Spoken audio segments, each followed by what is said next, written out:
Dobre, sme ready, hej. Dobre, takže máme takýto krásny pallet gym.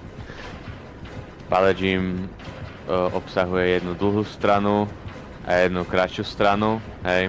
Samozrejme s tým, že jedna je viacej safe než tá druhá, až dovtedy, dokým tá akože paleta je hore, hej. Keď je hore, tak treba tu mať potom veľmi rýchle reakcie a počúvať kinda na heartbeat. A najoptimálnejší play na pallet gym je taký, že sa to instant proste zhodí, hej.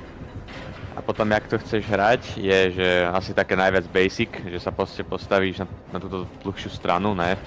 Lebo keď killer bude chcieť, vymyslím si odtiaľto. Keď to môžeš hodiť ponkoke tak. A skús akože iba, že voltovať na túto stranu, že keď ma uvidíš proste, hej, že idem tadiaľ.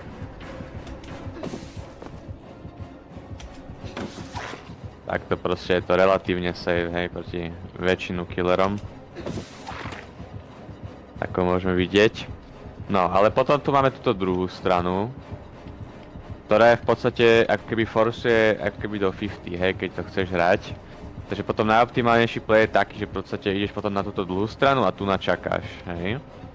A keď nemáš chase hudbu, alebo aj s chase hudbou, tak potom sa to dá akože jednoducho hrať, že skade killer príde, lebo zase samozrejme máme tu ten heartbeat, že počúvame, hej, zosilňuje, idem stade to. Ale keď sa to takto oddiali a potom zrazu, že to je také viacej intenzívnejšie, to znamená, že idem z vonkovej tej dlhej strany.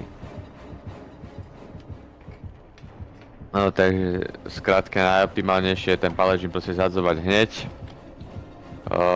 Pár výnimok samozrejme killery Huntressa, pri ktorej keď naťahne seker sa to nemôže zhodiť a najoptimálnejšia strana potom to lupovať, tak je potom táto dlhšia strana, čiže táto kratšia. Kvôli tomu, že túto krabicu sa dá vidieť. A potom Hunter sa s tým, jak je 4.4 110 movement speed, tak potom v podstate nebude väčšinou stíhať nič, ak sa nestane nejaký mind game alebo niečo.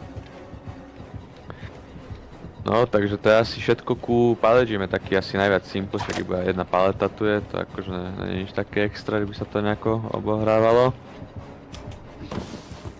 Za killera je veľmi veľa možností, ako sa ten pallet gym môže hrať, ale vždycky najoptimálnejšia strana, kde za survika budete chceť, no je tá proste tá dlhá strana, hej, samozrejme, že tu na proste môžeš iba stáť a je to proste safe relatívne, hej, proste hociaký killer to ťa nezabije potom, hej.